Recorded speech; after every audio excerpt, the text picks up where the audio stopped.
Good morning.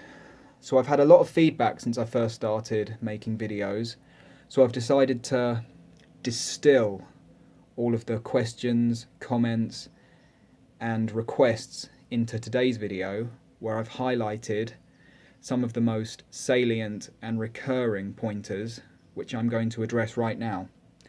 So obviously it's very difficult for me to address absolutely every comment that I receive. So today my general aim is to address as many as possible.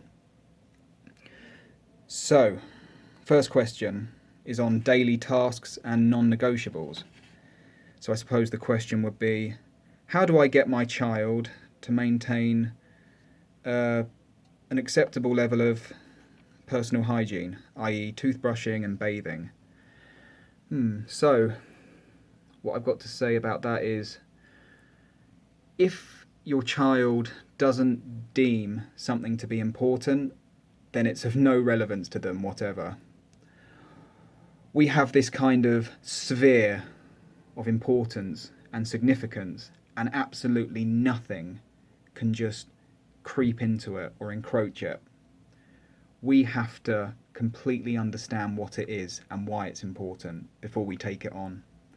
One example I can give for myself is, at a very young age, I can remember watching my mother make her bed and feeling really inspired by it. Now, she never placed any demands on me to make my bed, at least I can't remember her doing that prior to that moment, but she made her bed so deftly and perfectly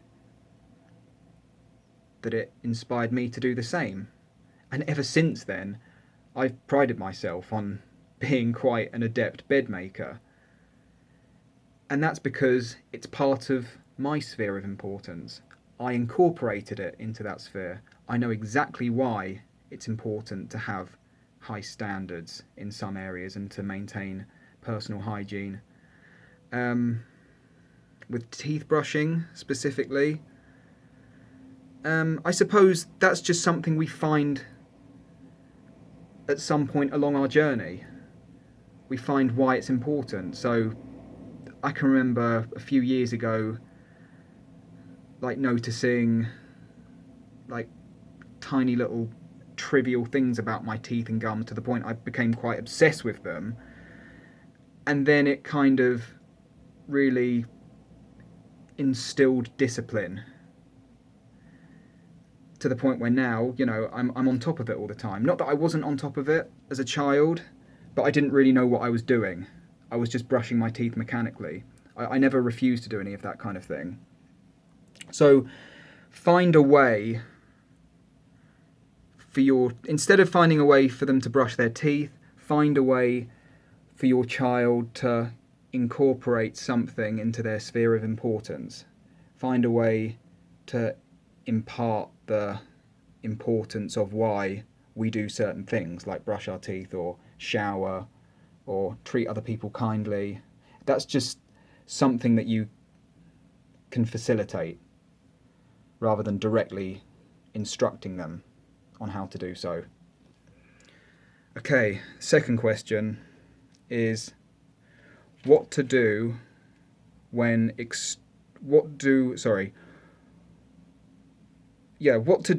extreme emotional distress manifests in physical and emotional abuse. Well, that's the thing. If it's part of a meltdown, once we've gotten to the point of a meltdown, then there's not a lot we can do, because this is just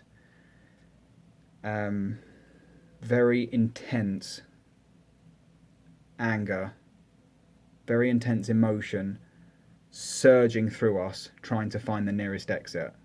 Because obviously once it's there, once there's been an ignition, then the only way for it to go is out. So I would not suggest any form of suppression once that energy has taken root, once that energy has come into existence. It needs to get out right away. And that's the thing, depending on your personality type, will dictate what kind of meltdowns you have. So the kind of meltdowns you have is contingent upon who you are as a person. I'm quite a vocal person. You know, that may come across as quite obvious. So most of my meltdowns, have been very verbal. I'm much more inclined to dismantle someone's self-esteem through words than I am to physically assault them. I have done in the past, but a negligible amount of times. You know, my words are my weapons. My words function as weapons when I'm experiencing unbearable stress. And very physical people will find themselves more inclined to lash out, much more inclined to punch or kick or throttle, I don't know. So instead of trying to steer that exodus of energy into one outlet, maybe look at why it's happening in the first place. You know, why is your child so violent all the time? There must be something wrong in their life for them to be reacting that way permanently. You know, what's not working? You know, really, really address it at the roots. Is he in the right school? Has he found his kind of purpose? Because that's what I find. When I used to have more meltdowns because I didn't have a sense of purpose. I used to have more meltdowns because everything, like my ability to share and spread my message wasn't being cultivated. It wasn't something that I was tapping into. So I was a lot more wayward. I was a lot more derailed and unhinged all the time because there was all of this energy inside me that needed to be channeled.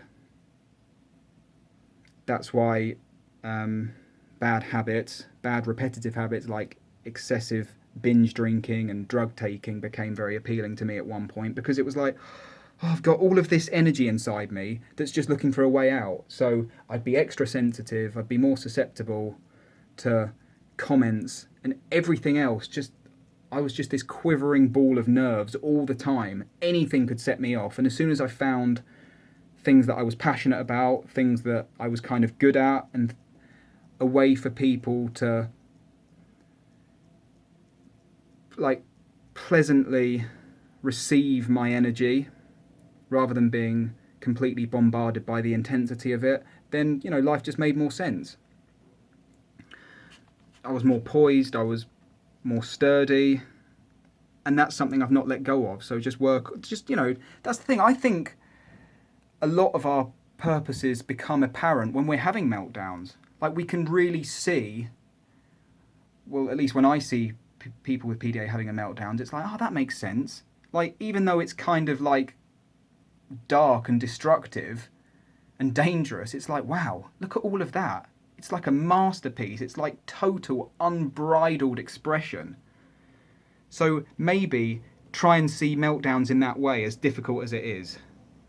If they're being very physical, maybe that's a clue. Maybe it's like, oh, they're being physically abusive, so maybe they're using their hands a lot. Maybe there's something that they can do with their hands. They can utilize their hands in that way. They're using it for manipulation right now, but maybe if we transmute that, they'd be able to put it to better use somehow. Like, maybe they might be good at pottery if they're constantly trying to throttle you. Or if they're screaming at you, then maybe they'd be a good orator. Maybe they'd be good at poetry. If they smash things up, maybe they might be a good boxer. So really pay close attention to how the meltdowns manifest. And that's what I've got to say about that.